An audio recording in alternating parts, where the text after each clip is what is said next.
Jeshi la Polisi Kanda Maalum ya Dar es Salaam tarehe 8 mwezi huu Machi mwaka 2025 lilimkamata mtuhumiwa huyu aliyekamatwa kwa tuhuma za kumteka mtoto. Alifahamika kwa jina la Stanley Dismas Ulaya.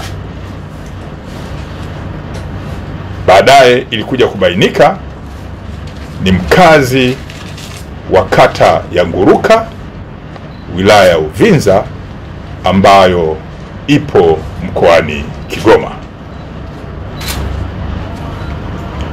Mtuhumiwa huyu kabla ya kujeruhiwa akijaribu kutoroka chini ya ulinzi, anatuhumiwa kufanya tukio tarehe 6 mwezi Machi mwaka huu wa 2025, tukio la kumteka mtoto mdogo wa kiume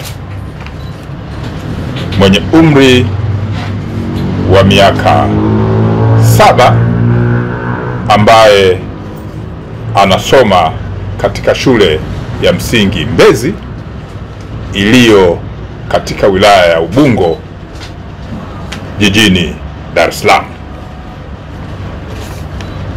Mtoto huyu aliyetekwa alishushwa kutoka kwenye daladala na baba yake kwenye kituo ambacho kiko karibu na shule ya msingi anayosoma,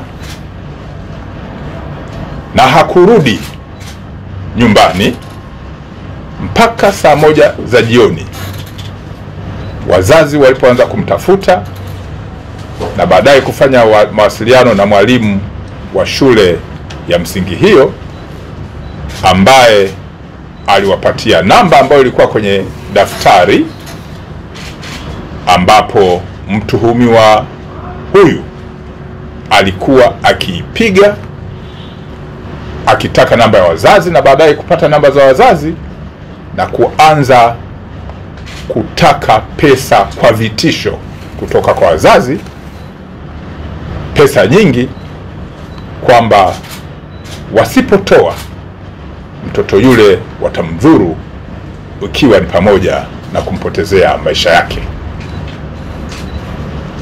Jeshi la Polisi kwa kutumia wataalamu wake na kuhusisha kamisheni ya kisayansi na intelijensia walifanikiwa kufuatilia, na tarehe 8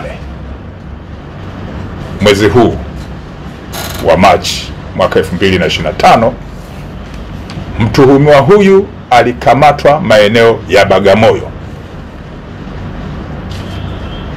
akiwa na yule mtoto, na akaletwa mpaka kituo cha polisi cha Oysterbay, wakati taratibu zingine za kisheria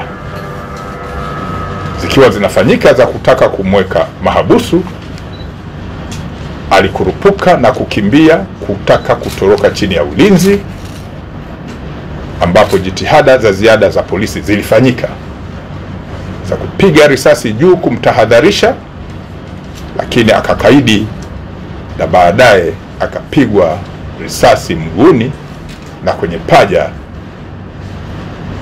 na akakamatwa tena, lakini hali yake ni mbaya. Alipelekwa hospitali kwa matibabu. Hali ya mtoto aliyetekwa imeonekana kuwa njema,